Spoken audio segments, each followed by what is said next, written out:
Now, let us solve 46th problem.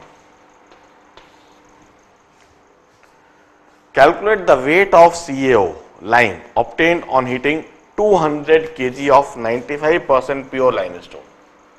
200 kg of 95% limestone,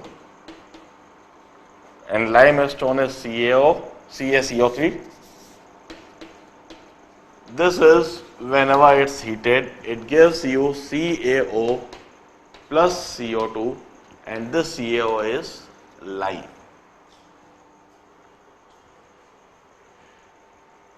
अब बड़े ध्यान से बार बार मैं इस बात को समझा रहा हूं कि जब इस चैप्टर को आप पढ़ रहे हो, सीख रहे हो, केमिकल कैलकुलेशन, मोल कंसेप्ट सीख रहे हो, स्टोइकोमेट्री सीख रहे हो, मगर इसे सीखते समय ढेर सारी इनऑर्गेनिक रिएक्शंस, इनऑर्गेनिक रिएजेंट, उनके नाम, उनके फॉर्मूले आ रहे हैं। जरा देखिए, CaO को आप लाइम कहते हो और CaCO3 को आप लाइम स्टोन कहते हो।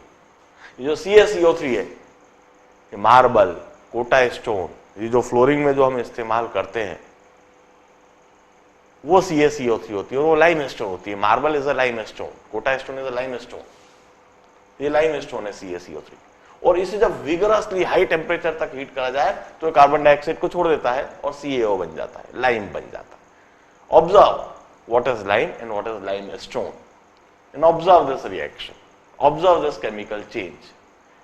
इसे देखिए, इसका पिक्चर दिमाग में बना लीजिए, रटने की आवश्यकता नहीं है, सिर्फ पढ़ लीजिए, देख लीजिए। 2-4 बार जब इस चीज को पढ़ोगे, देखोगे तो अपने आप बिना चाहे भी आपको रटा जाएगा, आपको हमेशा के लिए याद हो जाएगा। अब इसे सॉल्व करते हैं। 200 kilogram 95% limestone, so 200 grams of impure limestone, 200 kilograms of impure limestone is equivalent to, अब देखिए इसमें 95% है तो हम कहेंगे 200 into 95/100 kilograms of pure CaO, pure CaCO3। इतने किलोग्राम्स हमारे पास प्योर CaCO3 है। अब ये जो प्योर CaCO3 है, ये कितने मोल्स के बराबर है, जरा देखिए। 2 into 95 इतने किलोग्राम से अपॉन इट्स मॉलिक्यूलर वेट। इसका मॉलिक्यूलर वेट कितना है? CaCO3 का मॉलिक्यूलर वेट होता है 100। इसका मॉलिक्यूलर वेट इधर ही लिख देता हूं मैं। Molecular weight is 40 + 12 + 3 into 60, 100 molecular weight होता है इसका, upon 100, this much kilomoles of CaCO3, इतने किलोमोल्स,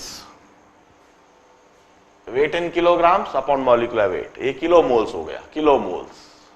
kilo is a factor which is equal to 10 to the power 3, so this much kilomoles of CaCO3 are there। अब इतने kilomole CaCO3 हम कहते हैं 1 मोल CaCO3 से 1 मोल CaO मिलता है, तो इतने मोल्स CaCO3 से इतने ही मोल्स CaO के मिलेंगे।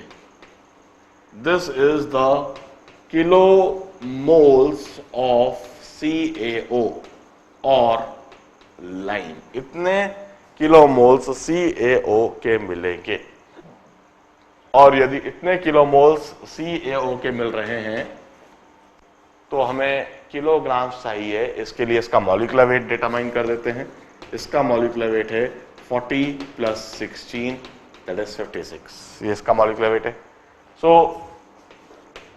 Number of moles into molecular weight, this is the kilograms of lime or CaO obtained। इतने किलोग्राम्स लाइम के या CaO के हमें मिल जाएंगे।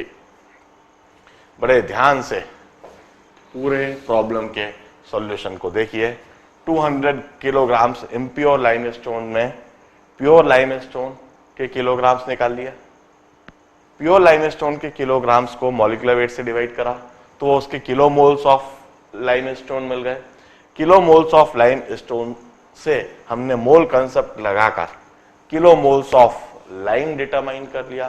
Kilo moles of lime determine करने के बाद उसको मॉलिक्यूलर वेट से मल्टीप्लाई कर दिया तो उससे किलोग्राम ऑफ लाइम मिल गए। Note it down and be prepared for 49th problem.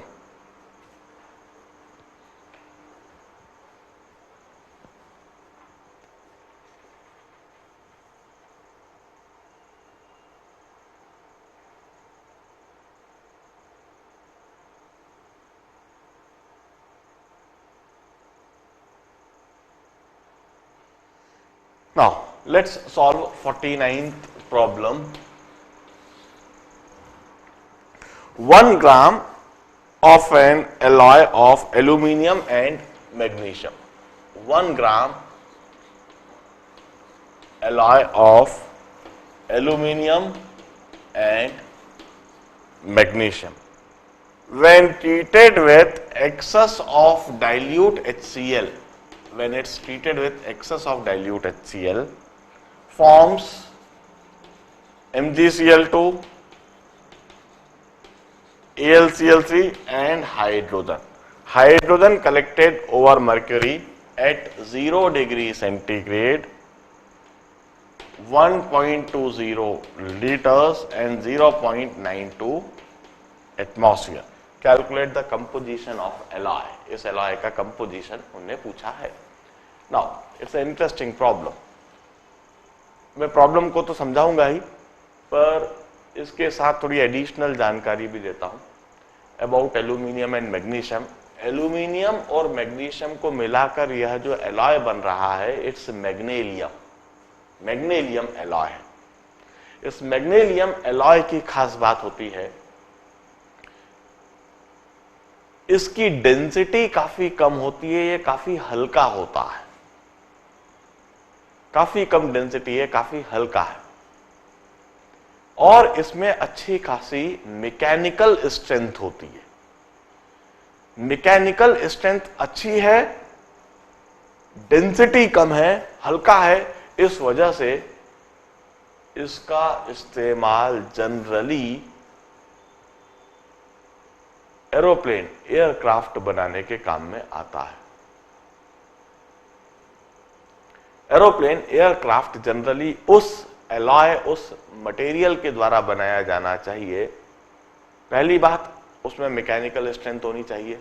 Mechanical strength क्योंकि उसको काफी अच्छा खासा वजन ढोना है। दूसरी बात, उसका खुद का वजन कम होना चाहिए। उसका खुद का वजन कम होएगा तो वो हवा में आसानी से उठाया जा सकेगा।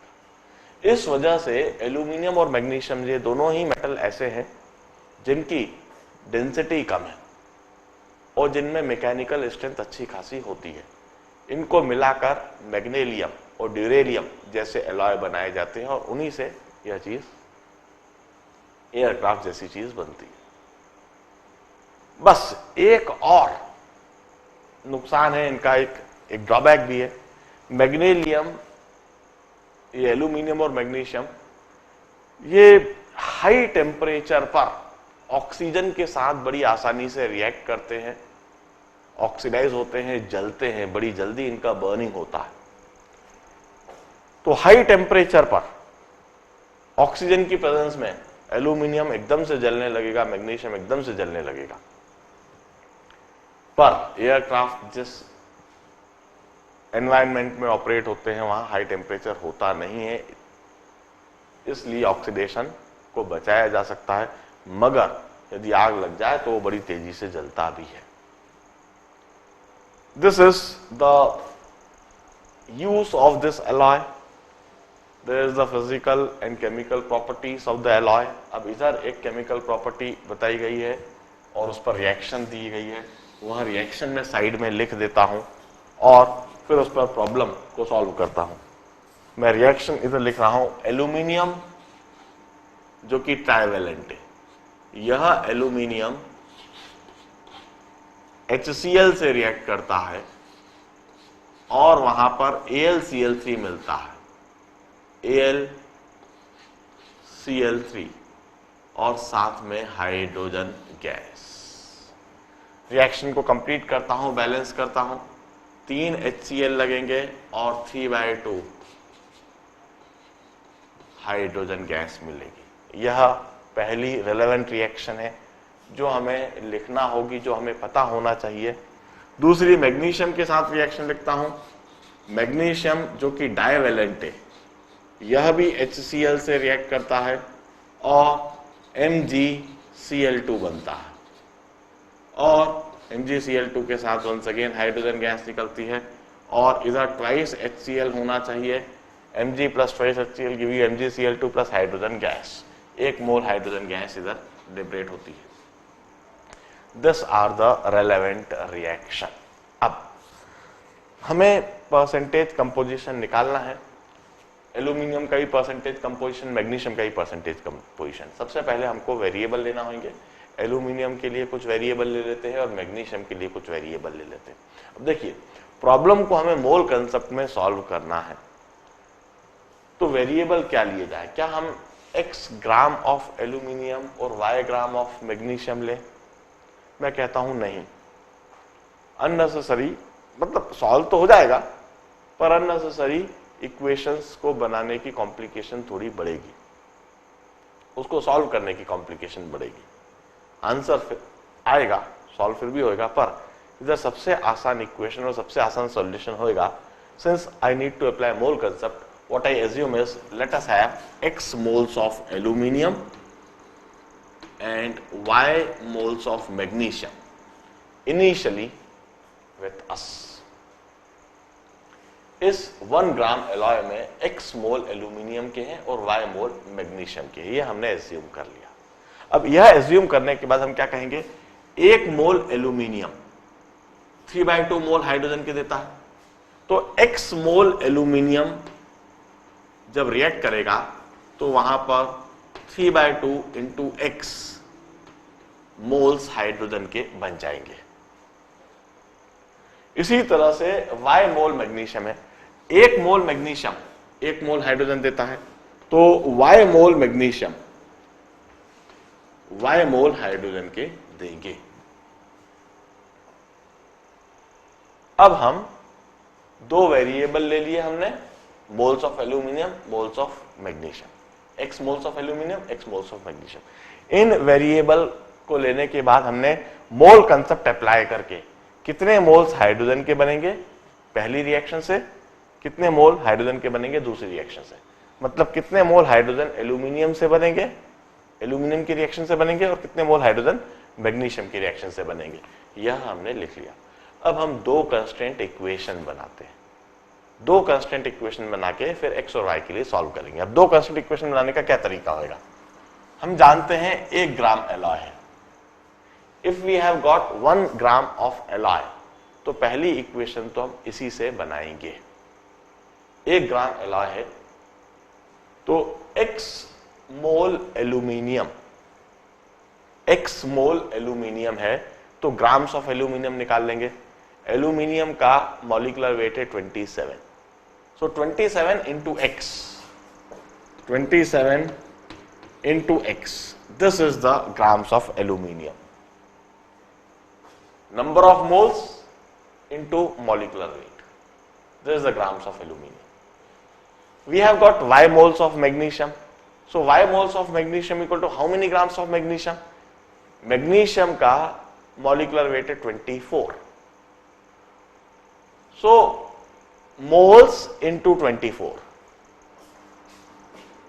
y moles of magnesium into its molecular weight 24 into y, this is the grams of magnesium, this is grams of aluminium, this is grams of magnesium, so grams of aluminium plus grams of magnesium, this is equal to the total weight of alloy, that is 1 gram. Grams of aluminium into grams of magnesium is equal to total weight of alloy, that is 1 gram. इस तरीके से हमने एक equation बना ली, the total weight of alloy, वह लेते हुए। अब हम दूसरी इक्वेशन बनाते हैं। दूसरी इक्वेशन बनाने के लिए हम the moles of hydrogen liberated, इसका इस्तेमाल करेंगे। हमें दे रखा है हाइड्रोजन का 0 डिग्री सेंटीग्रेड पर 1.2 लीटर्स हाइड्रोजन लिबरेट हुई है 0.92 एटमॉस्फेयर पर। हाइड्रोजन एक गैस है, हाइड्रोजन एक गैस है, इसके लिए PV इक्वल टू nRT, यह इक्वेशन होल्ड करेगी और इस इक्वेशन से हम लिख सकते हैं N equal to PV by RT। Moles of hydrogen हम PV बाय RT से डिटरमाइन करेंगे और उसे इक्वेट करेंगे इधर जो मोल्स ऑफ हाइड्रोजन लिबरेट हो रही है उससे। अब देखिए, moles of hydrogen liberated in first reaction, moles of hydrogen liberated in first reaction is 3/2 into x. Moles of hydrogen liberated in first reaction is 3/2 into x. 3/2 into x. This much moles of hydrogen is liberated in first reaction. Moles of hydrogen liberated in second reaction is y. Moles of hydrogen liberated in second reaction is y. This is the moles liberated in second reaction. इस तरह से moles of hydrogen liberated, मैंने total moles of hydrogen liberated निकाल दिया 3/2 x plus y. This is the moles of hydrogen liberated in terms of variables. अब this is equal to the moles of hydrogen जो हम liberated दिख रही है और वो हम लिखेंगे PU by RT। तो इधर मैं moles of hydrogen liberated के लिए एक्सप्रेशन लिख देता हूं पहले से ही, क्योंकि यूनिट के साथ में लिखूंगा।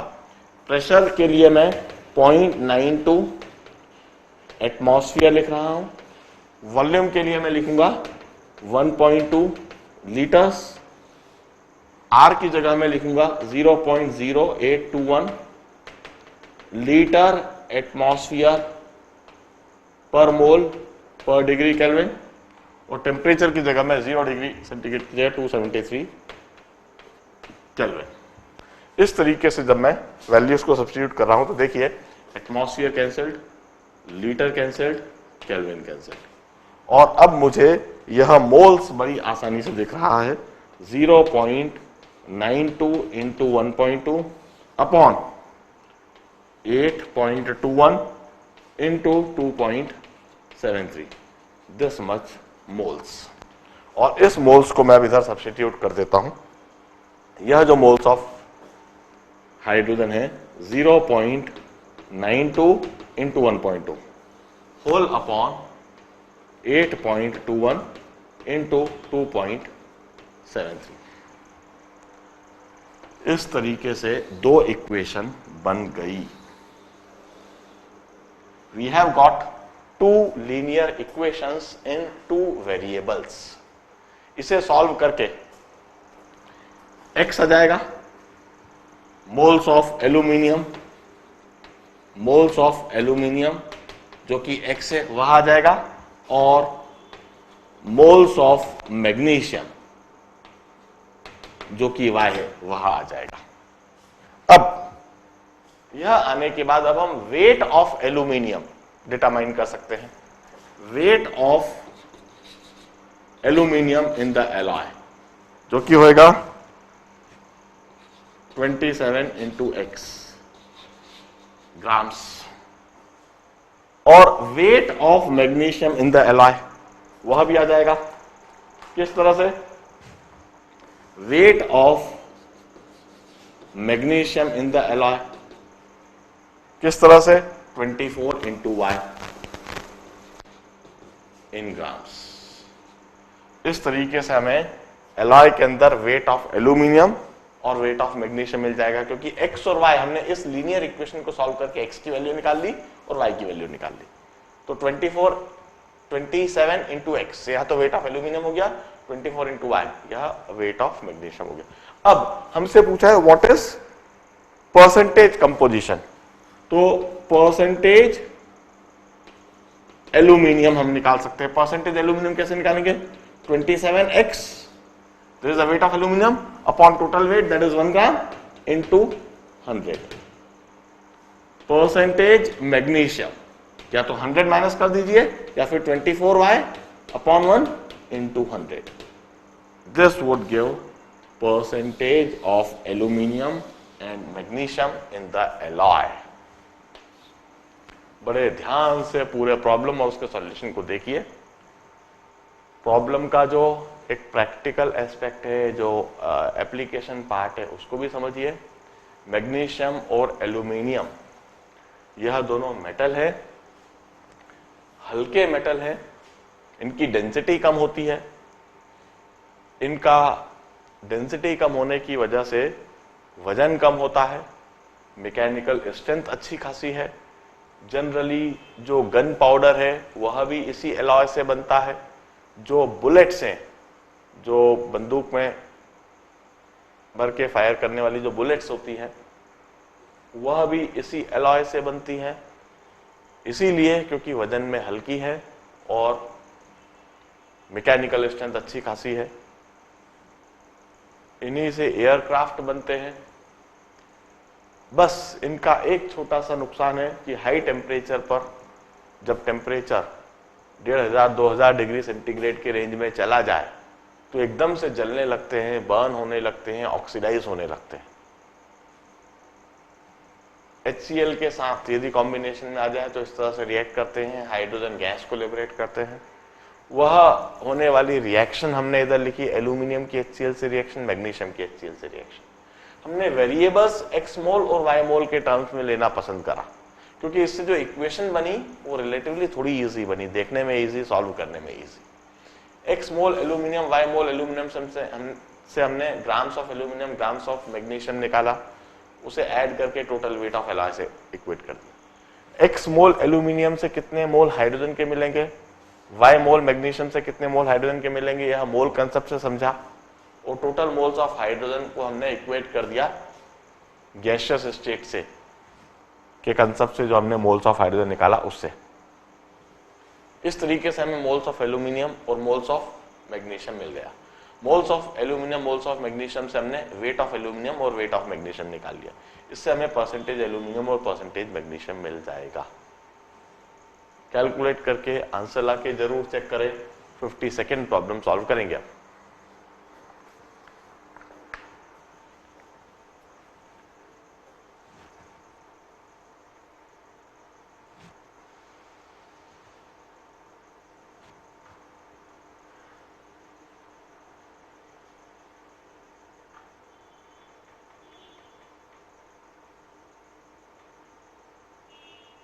चलिए अब 50 सेकेंड प्रॉब्लम करते हैं। यह सेक्शन 2 का हमारा लास्ट प्रॉब्लम है, और अभी तक हमने ये जो 17-18 प्रॉब्लम्स करे हैं, इसमें मोल कंसेप्ट बेसिकली हमने क्या होता है, कैसे अप्लाई करना है, क्या इसका एप्लीकेशन है, यह बात सीखी है। हमने अलग अलग तरह के केसेस, अलग अलग तरह की सिचुएशंस भी देखी है, and there is sufficient number of problem to start with. At least you will get a good momentum with it. तेजी से अब आप करना चालू करो। हम इसके बाद सेक्शन 3 करेंगे। सेक्शन 3 इनफैक्ट कल से ही करेंगे, और उसमें एक अलग एस्पेक्ट समझेंगे। अभी हम 50 सेकेंड प्रॉब्लम, लास्ट प्रॉब्लम करके आज का दिन यहीं पर फिनिश करेंगे। The reaction 2C plus O2 gives you twice CO2 is carried out by taking 24 grams of carbon, 24 grams of carbon and 96 grams of oxygen. Find out what reactant is left in excess, how much of it is left, how many moles of CO is formed, how many moles of CO है यह, CO is formed, how many grams of other reactant should be taken so that nothing is left at the end of reaction. देखिए सबसे पहले moles निकाल दे यहीं से। 24/2 12 moles, और इसके 96/32 मोल्स, मतलब इसके तो हैं 2 मोल्स और इसके हैं 3 मोल्स। यह इनिशियल हमने लिए हैं। अब सबसे पहले हमें मोल कंसेप्ट लगाते हुए यह सोचना है कि कौन सा लिमिटिंग रिएजेंट है और कौन सा बच रहा है। जरा सोचिए, इसके 2 मोल के लिए इसका 1 मोल चाहिए। रिएक्शन कोएफिशिएंट देखकर मोल कंसेप्ट लगाकर हम जो बोल सकते हैं कि 2 मोल कार्बन के लिए 1 मोल ऑक्सीजन का चाहिए, तो 2 मोल कार्बन के लिए 1 मोल ऑक्सीजन का, और ऑक्सीजन के हमारे पास 3 मोल्स हैं। मतलब oxygen is available in excess. पहली बात, oxygen is available in excess. यह तो पार्ट ए हो गया। 2 मोल कार्बन के लिए 1 मोल ऑक्सीजन का रिएक्ट करेगा, 2 मोल कार्बन के लिए 1 मोल ऑक्सीजन का रिएक्ट करेगा। तो आफ्टर रिएक्शन मैं लिखता हूं, आफ्टर रिएक्शन कार्बन के तो 0 मोल्स रह जाएंगे और 3 मोल में से 1 मोल रिएक्ट कर गए। सो 2 ऑक्सीजन left unreacted। जो अनरिएक्टेड ऑक्सीजन होगा दैट इज 2 मोल्स, या फिर हम कहेंगे 2 × 32 ग्राम्स, या फिर हम कहेंगे 2 × 22.4 litres at NTP। This is the oxygen left which is unreacted। इतना अनरिएक्टेड ऑक्सीजन रह जाएगा। हम यह भी कह सकते हैं carbon is completely reacted and hence carbon is limiting reagent. Carbon limiting reagent है। कार्बन डिसाइड करेगा कि कितना प्रोडक्ट बनना है, कितनी रिएक्शन फॉरवर्ड डायरेक्शन में जानी है। 2 मोल कार्बन है, पूरी तरह से रिएक्ट कर रहे हैं। देखिए 2 मोल कार्बन 2 मोल CO के देते हैं, 2 मोल कार्बन 2 मोल CO के देंगे। तो after reaction 2 moles of carbon monoxide would be formed. C part में यही पूछा है, how many moles of carbon monoxide is formed. Carbon monoxide formed is equal to 2 moles। 2 mole carbon 2 mole carbon monoxide देते हैं, इधर 2 मोल react करें इसलिए 2 mole carbon monoxide मिल जाएंगे। इसे हम ग्राम्स में लिख सकते हैं। इसके लिए मॉलिक्यूलर वेट निकाल लें, 12 + 16 28, 2 × 28 grams of carbon monoxide would be formed. This is C part. अब इसके बाद में हमसे पूछा है how many grams of other reactant should be taken so that nothing is left at the end। कुछ भी नहीं बचे, इसके लिए हमें कार्बन कितना डालना चाहिए। देखिए 2 मोल ऑक्सीजन बच रही है, 2 मोल ऑक्सीजन अनरिएक्टेड है।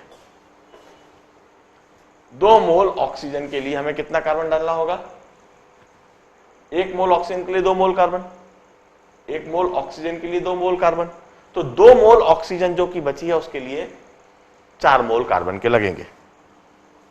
4 moles of carbon needed, 4 moles of carbon needed.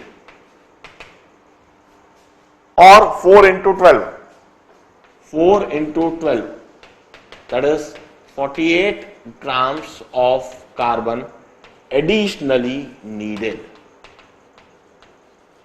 Additionally needed 48 grams carbon additionally यदि हम डाल देंगे और भी ज्यादा डाल देंगे तो 48 ग्राम्स कार्बन वो 4 मोल्स कार्बन के हो जाएंगे और वो 4 मोल्स कार्बन बचे हुए 2 मोल ऑक्सीजन से भी रिएक्ट कर लेंगे और वहां पर पूरी तरह से ऑक्सीजन यूज अप हो जाएगी, कुछ भी नहीं बचेगा। That's 52nd problem. That's the last problem of this section। इस सेक्शन में मैंने यह जो सवाल कराए हैं इससे मैंने सफिशिएंट आइडिया दे दिया है कि किस तरह के प्रॉब्लम्स स्टोइकियोमेट्री में आप देखोगे। वन सेकेंड, एक बेसिक लेवल के प्रॉब्लम्स है। यह पार्ट 1 चल रहा है। पार्ट 1 में बेसिक लेवल केमिकल कैलकुलेशन आप सीख रहे हो। पार्ट 2 में कॉम्प्लेक्सिटी लेवल और बढ़ेगी और पार्ट 3 अल्टीमेट लेवल वाला होगा। हम पार्ट 1 को 11th स्टैंडर्ड में करेंगे, पार्ट 2 को 11th स्टैंडर्ड के एंडिंग में करेंगे। वो 12th स्टैंडर्ड के पहले करेंगे और पार्ट 3 को 12th के कहीं बीच में हम करेंगे। अभी आप बाकी के प्रॉब्लम्स करो, कल के दिन हम फिर वापस मिलेंगे और इस पार्ट 2 का या पार्ट 1 का हम सेक्शन 3 करेंगे एंड दैट इज ईडियोमेट्री और problem based on gas analysis. कल से हम देखेंगे। Good bye, good day. Once again keep solving the problems. अब घर पर जाकर तेजी से अपने से बाकी के प्रॉब्लम्स करो, जितने अधिक से अधिक प्रॉब्लम्स आप स्वयं कर लोगे और कोशिश करो कि पहली ही बार में आप सही कंसेप्ट लगाओ, पहली ही बार में आप सही इक्वेशन लिखो, पहली ही बार में आप सही कैलकुलेशन करके बिल्कुल परफेक्ट आंसर लेकर आओ। दूसरी बात, यदि आपको करना पड़ता है मतलब कहीं ना कहीं कमी है, ऑल्दो ऐसा होने में आपको 10, 12, 15 प्रॉब्लम्स करने पड़ेंगे। आप नोट करोगे कि 10, 12 प्रॉब्लम जब आप पहले कर रहे हो तो हर बार कुछ ना कुछ गलती कर बैठते हो और गलत आंसर लाते हो और आंसर देखने के बाद आपको पता लगता है कि आपने गलत करा है और फिर आप उसको सुधारते हो। ऐसा कम से कम होना चाहिए। जितनी जल्दी वह लेवल आ जाएगा, जितनी जल्दी आपका कॉन्फिडेंस बिल्डअप हो जाएगा और आपको स्वयं को लगने लगेगा कि अब मैं प्रॉब्लम्स कर पा रहा हूं, अब मेरे कंसेप्ट सही बैठ रहे हैं, अब मैं सही लिख रहा हूं, सही कर रहा हूं, सही आंसर ला रहा हूं। That is the situation needed जब आप इस पैकेज को प्रैक्टिस करें।